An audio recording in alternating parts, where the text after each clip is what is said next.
When you're in a relationship with a narcissist, now this might be somebody you're actually, you're married to, or they're your partner, somebody that's a family member, or somebody at work, say for instance, or in your social group, you will hear the certain phrases over and over again from them. And I'm just going to run through a few of them in no particular order.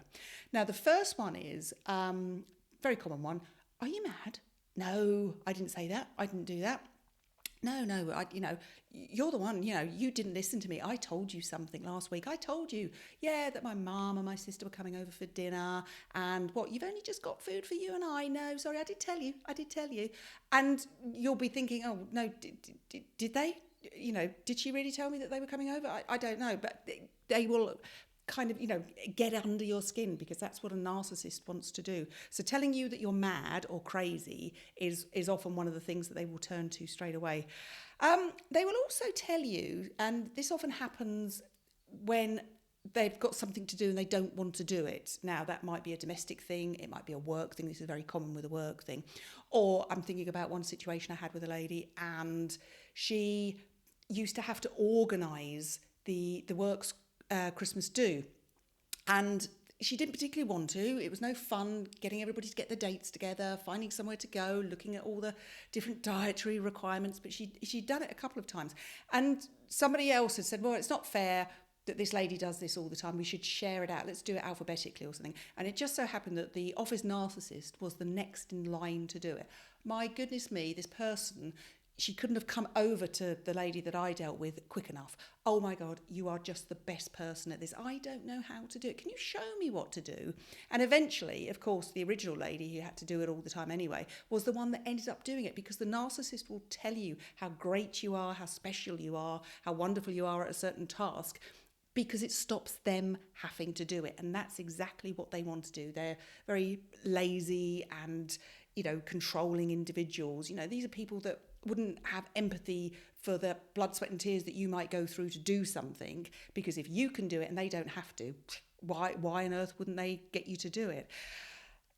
You're so sensitive. Now, that again is a typical narcissist phrase, because they will accuse you of sensitivity when it's something that they feel, but of course they haven't got the wherewithal or the insight to be able to deal with their sensitivity, so they just transfer it onto the next likely person that's going to receive it. And if you're in a partnership with somebody, boy, that is something you're going to be getting all the time. But remember, it's transference. And we could talk about counter-transference, how you send it back to them, but often that's a bit of a cul-de-sac, because, as I said, they don't have the insight. So that is something.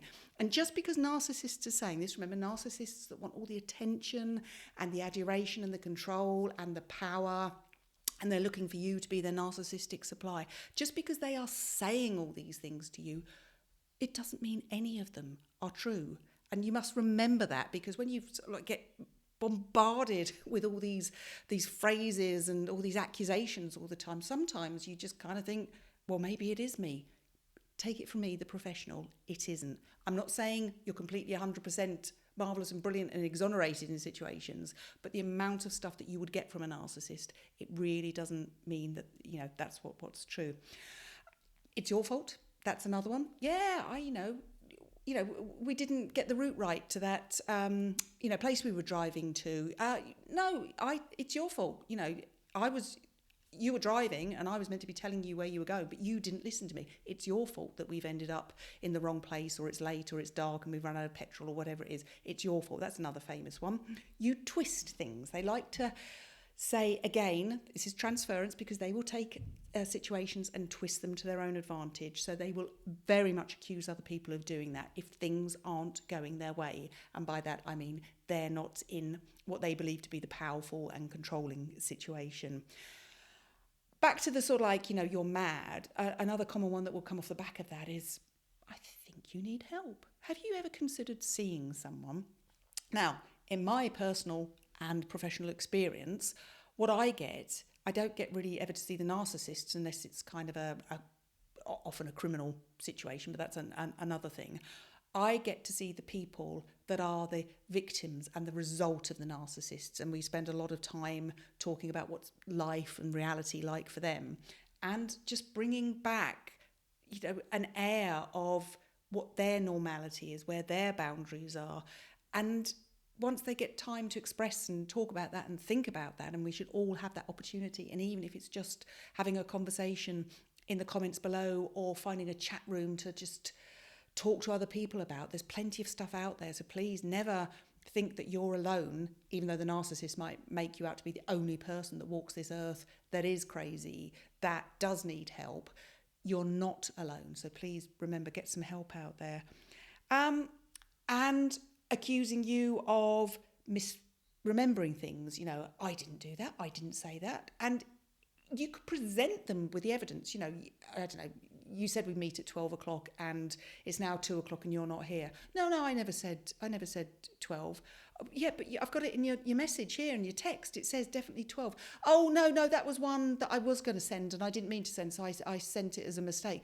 They'll always have an excuse for their behaviour. That's what narcissists do. They will always have an excuse for their behaviour until you just kind of, you know, with a resigned drop of the shoulders, just kind of go, right, okay, let's just go on to the next one. But just remember, just because they are saying these things to you, you don't have to necessarily believe them. So that's the important things, you know, think about yourself in all these situations. Don't argue, because there's no point. You can present evidence and they will find an excuse to squirm around the evidence. You know, it's little wonder that politicians are just, you know, narcissists, you know, the other way around. A lot of narcissists become politicians, but because they have to toe a certain party line, there's not as many of them that you'd actually think that would become, but you know, they do tend to rise to the top. Set your boundaries, making sure that you have healthy, good, understandable boundaries. And if the narcissist is trying to push over your boundaries, just remember where they are. And it might just be sometimes boundaries in your head that you choose to say, I don't believe, or I choose to think, I don't believe what you're saying to me. But because the situation might be one of danger and violence towards you if you don't say the right words. And beyond that, you touch the authorities, you get out of those relationships. Sometimes you just need to let them think that you are going along with what they are. So always, your personal safety is always, and that's of other people, you know, your children's safety, for instance, is always really important. And make sure, as much as a narcissist will try and isolate you, please make sure that you do have your supports. It might be families, you know, you might have the narcissist in a family, so it might be there, or friends or something. But remember, there's stuff out there on the internet. Just look out there. There is stuff. Thanks so much for watching. I really do appreciate it. Please don't forget to subscribe and hit the like button and all the things that, you know, YouTube likes you to do. Till the next time, please keep safe and thanks ever so much.